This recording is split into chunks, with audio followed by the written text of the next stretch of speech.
Olá, amigos, tudo bem com vocês? Hoje eu queria conversar com vocês sobre um tema para lá de polêmico, um tema relacionado com a história do Brasil, mas muito relacionado com a atualidade, porque é um problema antigo que existe no Brasil. Eu queria falar com vocês sobre reforma agrária, mas desde já eu gostaria de convidar você a deixar o seu comentário no final desse vídeo.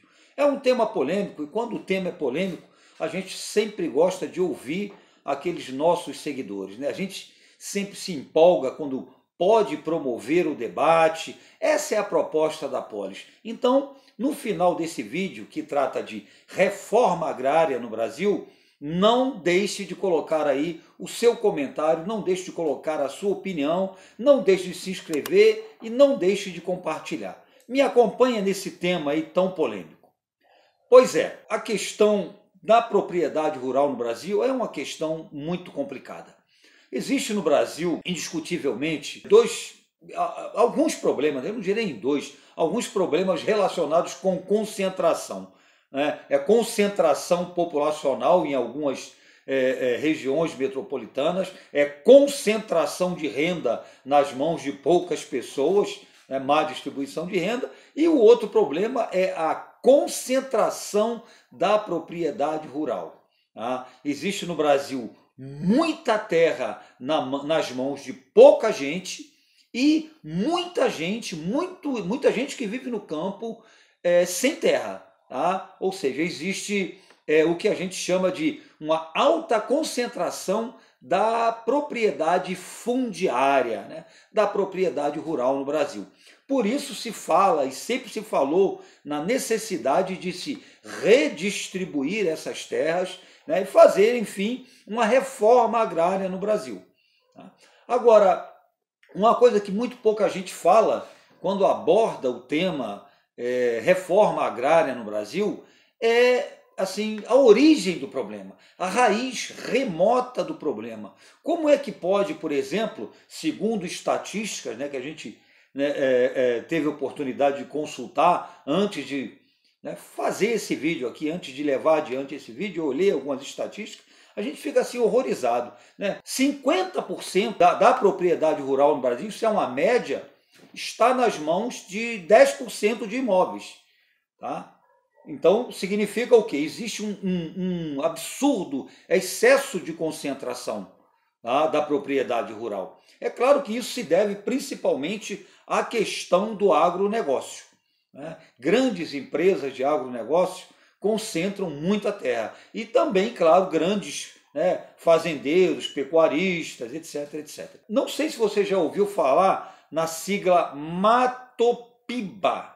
Matopiba é uma sigla estranha, mas Matopiba foi uma sigla que se criou para se referir exatamente às regiões onde, aos estados brasileiros, onde ocorre a maior concentração da propriedade rural. Seria Matopiba, Mato Grosso do Sul, Tocantins, Piauí e Bahia. São esses os estados onde a gente verifica uma maior concentração da propriedade rural. Tá? Mas isso é algo que tem uma raiz histórica, é o que eu estava dizendo. Né? Se eu tenho 50%, vamos colocar assim, dos maiores imóveis nas mãos de 10%, então, evidentemente, existe uma péssima distribuição, uma alta concentração. A raiz disso estaria onde? A raiz está mais distante do que você possa imaginar. A coisa vem do período colonial. O Brasil, no início da colonização, teve aqui implantado o chamado sistema de capitanias hereditárias. Você deve ter ouvido falar nisso no seu tempo de estudante, ou você que estuda já deve ter passado por esse assunto, colonização do Brasil. As capitanias hereditárias foram um sistema que o governo português implantou para iniciar a colonização do Brasil, no qual, de certa forma, se terceirizava a colonização. Ou seja, se passava para iniciativa privada o processo de colonização do Brasil. Por quê? Porque Portugal não tinha recursos, na época, para colonizar o Brasil. Então, o que fez? Implantou um sistema dividindo o Brasil em lotes, em faixas de terra, que foram distribuídos a nobres portugueses, que eram os capitães donatários. Tudo bem até aí. Só que esses donatários, além deles terem uma série de obrigações com Portugal, terem que pagar impostos, né, evidentemente eles tinham o direito de explorar a terra, eles também tinham direitos. E entre esses direitos estava o direito de doar propriedades para colonos que quisessem vir para o Brasil. Eram as chamadas Seis Marias. Né? As Seis Marias eram propriedades que o donatário poderia doar a colonos portugueses que viessem para o Brasil. Então a raiz do problema está toda aí, a raiz remota do problema. Tá? Então desde esse período, algumas pessoas começaram a acumular muita terra. E esse processo foi num crescente. Então, de que maneira evoluiu? Através da grilagem. O que é a grilagem? É quando um fazendeiro poderoso ele falsifica documentos para poder se apropriar de terras devolutas ou para tomar terras de camponeses, que ocupem uma determinada área, um determinado local que ele alegue que pertence a ele. A grilagem se baseia basicamente na falsificação de documentos, de escritura, de propriedade. Então isso é uma prática muito comum. Tá? Então isso foi evoluindo. Então o resultado é esse que está aí, que a gente está colocando para vocês. Né? A coisa evoluiu e hoje a gente tem essa altíssima concentração da propriedade rural, como a gente falou aí no início do vídeo. Aí você perguntaria, e quando foi que se tentou resolver o problema? Nunca se fez nada? Isso é uma coisa recente? Reforma agrária é um tema recente? Não. Houveram tentativas de reforma agrária no Brasil, de se fazer uma reforma agrária no Brasil. Nós tivemos tentativas aí no Vargas, do governo Vargas, mas no segundo governo Vargas. No segundo. Não foi durante o período do Estado Novo, não. Durante o período do Estado Novo, Vargas ficou muito focado na população urbana, nos trabalhadores urbanos. Isso foi um grande erro dele. Ele deixou um pouco a população rural de lado. Então, no segundo governo dele, ele sinalizou com a ideia de se fazer uma reforma agrária, evidentemente buscando um apoio da população rural. Nós tivemos uma segunda tentativa também com João Goulart, o Jango. João Goulart, que foi ministro do Getúlio Vargas. O João Goulart ele anunciou um projeto de reforma agrária dentro do conjunto das chamadas reformas de base, que acabaram sendo a grande causa do golpe militar de 1964. Dentro das reformas de base constava uma proposta de reforma agrária. Tá? Haviam entidades assim camponesas que também atuavam no sentido de que se o governo realizasse um processo de reforma agrária no Brasil, as chamadas ligas camponesas, durante o governo do João Goulart, inclusive, que essas ligas camponesas apoiaram as reformas de base, no que se referia à questão rural. O Francisco Julião foi um advogado pernambucano, foi um político que foi muito atuante aí nesse sentido. Ele propunha a reforma agrária na lei ou na marra. Esse era o lema das ligas camponesas. Reforma agrária na lei ou na marra. Então, a proposta, evidentemente, assustava essas elites rurais que sempre existiram no Brasil. Agora, a grande questão é como fazer a reforma agrária. Aqui no Brasil, nós temos o INCRA, que é o Instituto Nacional de Colonização e Reforma Agrária. Você já deve ter ouvido falar no INCRA. O INCRA é que cuida dessa questão fundiária no Brasil. Tá? Então, as duas formas que existem para fazer a reforma agrária seriam o quê? A limitação da propriedade rural, em primeiro lugar, estabeleceria-se um limite máximo para que uma propriedade pertencesse a um único indivíduo, a uma única empresa. Haveria um limite para essa propriedade.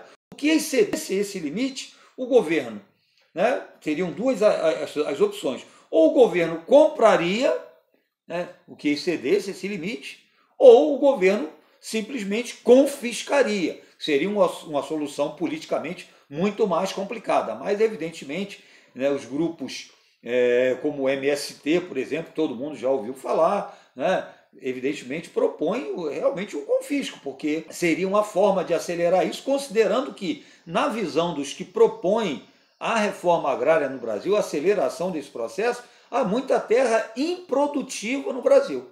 Tá? Então seria a questão de se estabelecer um limite. O que passou daquele limite, ou o governo compraria ou o governo confiscaria. Ou né? O segundo caso também, onde poderia ocorrer esse processo de reforma agrária, seria o quê?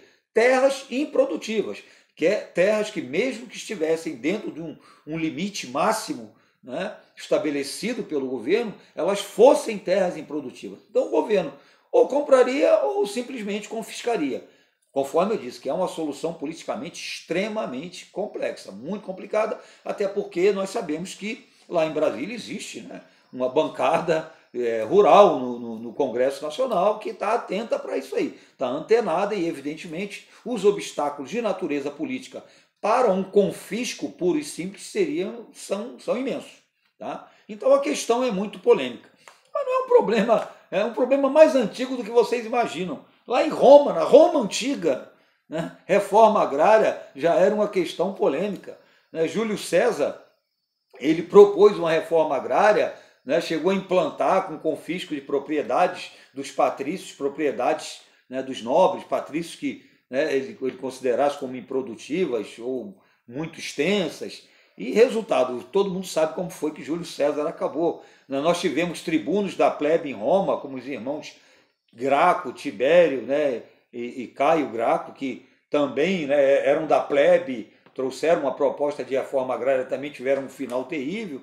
Tá? Então a questão é muito antiga, é muito antiga. Tá? Então, assim, o que a gente quer saber no final da história é o quê? Né? Qual é a sua opinião sobre a questão da reforma agrária? Como você acha que deveria ser feita a reforma agrária no Brasil? Todo mundo reclama porque a reforma agrária ela é muito lenta, ela anda muito devagar. Né? O que você acha que pode ser feito nesse sentido? Como você acha que deveria ser feita a reforma agrária no Brasil? É isso que a gente quer saber de você. Tá? Então a gente aguarda aqui ansioso a sua opinião sobre esse tema que é tão polêmico, mas tão importante e que ainda está sem solução aqui nesse nosso imenso Brasil. Tá bom, gente? Então, um grande beijo para vocês, um grande abraço e até a próxima.